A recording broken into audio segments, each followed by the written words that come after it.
Hello. देखिए, पिछले video में हम लोगों ने जहाँ तक पढ़ लिया था उसके आगे बढ़ेंगे। यहाँ क्वेश्चन है हमारा कि रासायनिक अभिक्रिया किसे कहते हैं।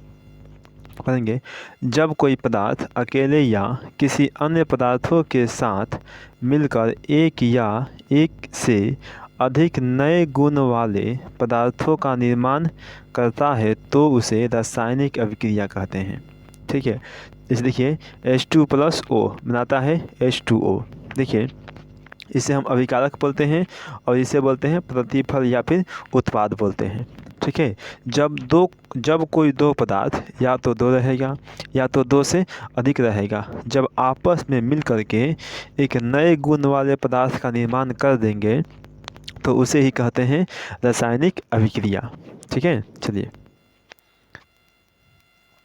आगे है कि अभिकारक किसे कहते हैं। देखेंगे, रासायनिक अभिक्रिया में भाग लेने वाले पदार्थों को अभिकारक कहा जाता है। ठीक है, अगला क्वेश्चन है कि प्रतिफल या फिर उत्पाद किसे कहते हैं। तो लिखेंगे, रासायनिक अभिक्रिया होने के बाद बनने वाले पदार्थ को प्रतिफल कहते हैं।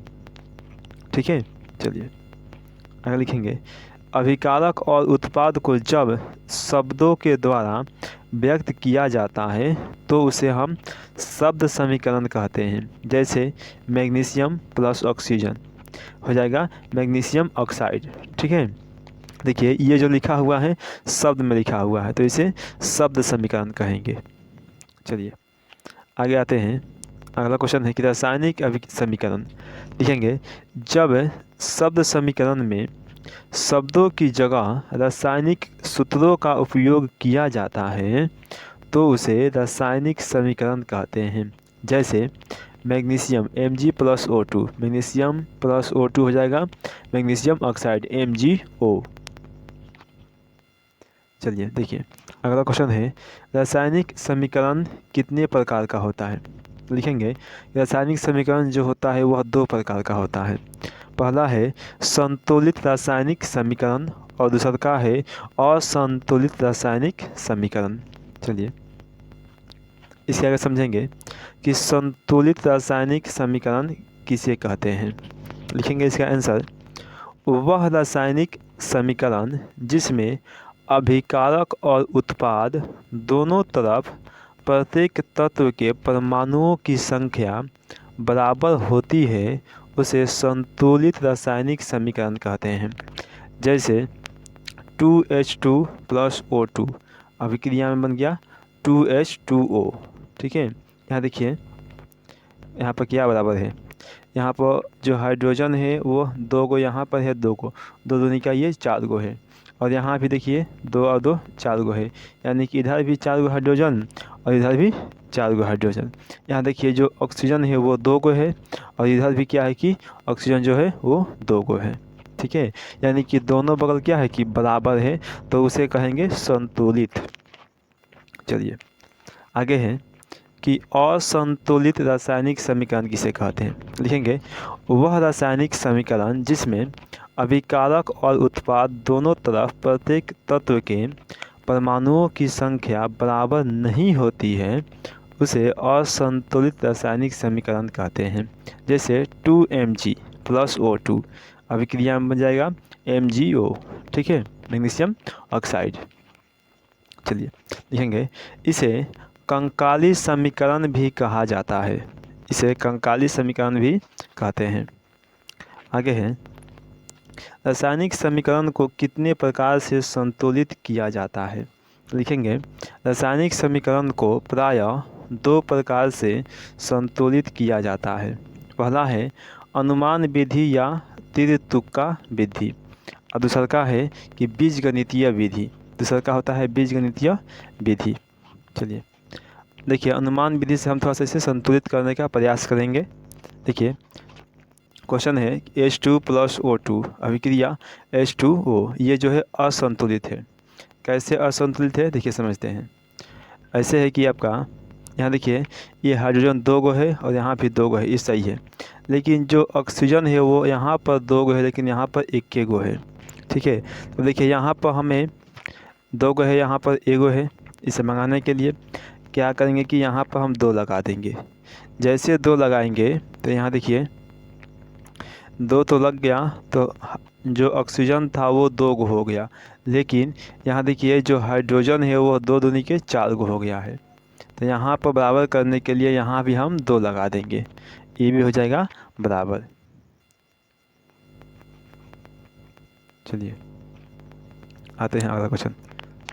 अगला है Fe+H2O अभिक्रिया Fe3O4+H2, ये जो है असंतुलित है, इसको भी संतुलित करने के लिए हम लगाएंगे। देखिए यहाँ पर Fe अकेले था, यहाँ पर 3 गो था, यहाँ पर 3 गो था तो यहाँ पर 3 लगा दिए, 3 गो हो गया। ठीक है, यहाँ देखिए जो O है यहाँ पर 4 गो है, और इधर जो है AO वो 1 गो है, यहाँ पर इसलिए 4 लगा दिए हैं तो बराबर हो गया। ठीक है, वैसे ही सबको बराबर कर देना है, मैग्नीशियम का भी ऐसे ही बनेगा। चलिए ये देखिए, ये है कि समीकरण संतुलित समीकरण संतुलित करने का बीजगणितीय विधि। देखिए इस तरह से हम बीजगणितीय विधि से संतुलित करते हैं समीकरण को। ये है मैग्नीशियम और ये है ऑक्सीजन, अभिक्रिया बन गया है मैग्नीशियम ऑक्साइड MgO। इसको मानेंगे A, इसको B और इसको मानेंगे हम लोग C। देखिए अब ये क्या होता है, C माने हैं, देखिए ये होता है LHS और इसके माने हैं RHS। यहाँ देखिए पहला है मैग्नीशियम, मैग्नीशियम को क्या माने हैं A, और बराबर में इधर क्या है मैग्नीशियम में C है, तो A बराबर C। फिर इसे O2 को यानी कि ऑक्सीजन को क्या माने हैं O माने हैं, B माने हैं। यहाँ देखिए यहाँ पर 2 है, 2 में अगर B से गुना करेंगे तो हो जाएगा 2B, इधर जो है C है। ठीक है, इसे समीकरण 1 मान दिए, इसे समीकरण नंबर 2 माने हैं। चलिए देखिए लिखेंगे, माना कि अपने मन से मानना है, माना कि A बराबर 1, तो समीकरण 1 से, समीकरण 1 में क्या है, देखिए ये है Mg बराबर A बराबर C, तो A का मान हम मान लिए हैं 1, तो ये हो जाएगा A बराबर C होता है तो A का मान 1 है, तो 1 बराबर C या फिर C बराबर 1। तो देखिए तो समीकरण 2 से यह 2B बराबर C है, तो C का मान 1 है, ये 2 गुना में जाएगा तो भाग में, B का मान हो गया 1/2। चलिए देखिए क्या करेंगे अब इसके बाद करेंगे 1 MgO, A का मान आ गया यहाँ पर, देखिए ये है, ये था A का मान आया है 1 तो लिख दिए हैं 1। ठीक है, B था तो B का मान आया है 1/2 तो 1/2 लिख दिए। फिर यहाँ पर C, तो C का मान आया था 1 तो यहाँ पर 1 लिख दिए। अब देखिए लिखेंगे दोनों तरफ 2 से गुना करने पर, दोनों और 2 से गुना कर देंगे, इसमें भी हो गया, इसमें भी हो गया और इसमें भी हो गया। ये हो गया 2 Mg, ये 2 से 2 कट गया, केवल O2 बच गया, और ये हो गया 2 MgO। अब ये आपका हो गया संतुलित रासायनिक समीकरण। चलिए ये भी वैसे ही है, संतुलित कर लीजिएगा। देखिए चलिए इसके आगे आते हैं।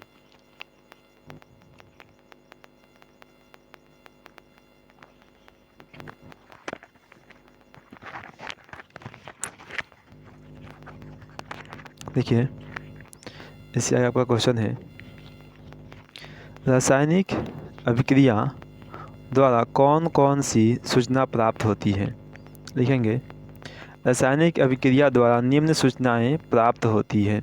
पहला है कौन सा पदार्थ भाग ले रहा है और क्या बन रहा है, पहला काम ये होता है।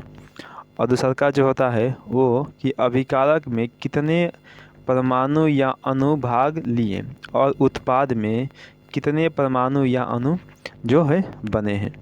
देखिए अगला क्वेश्चन है कि किसी भी रासायनिक अभिक्रिया को संतुलित करना क्यों आवश्यक है। कोई भी जो रासायनिक अभिक्रिया है उसको संतुलित करना आखिर आवश्यक क्यों है, क्यों हम संतुलित करते हैं। लिखेंगे देखिए द्रव्यमान संरक्षण के सिद्धांत का पालन कराने के लिए रासायनिक समीकरण को संतुलित करना आवश्यक है, क्योंकि इस सिद्धांत के अनुसार रासायनिक अभिक्रिया के बाद द्रव्यमान का न तो निर्माण होता है और न ही विनाश होता है। ठीक है, चलिए अगला क्वेश्चन है कि द्रव्यमान संरक्षण का सिद्धांत क्या है। लिखेंगे इस सिद्धांत के अनुसार रासायनिक अभिक्रिया के बाद द्रव्यमान का न तो निर्माण होता है और न ही उसका विनाश होता है। ठीक है, चलिए अगला क्वेश्चन है रासायनिक अभिक्रिया के जो है प्रकार वो कितने प्रकार हैं।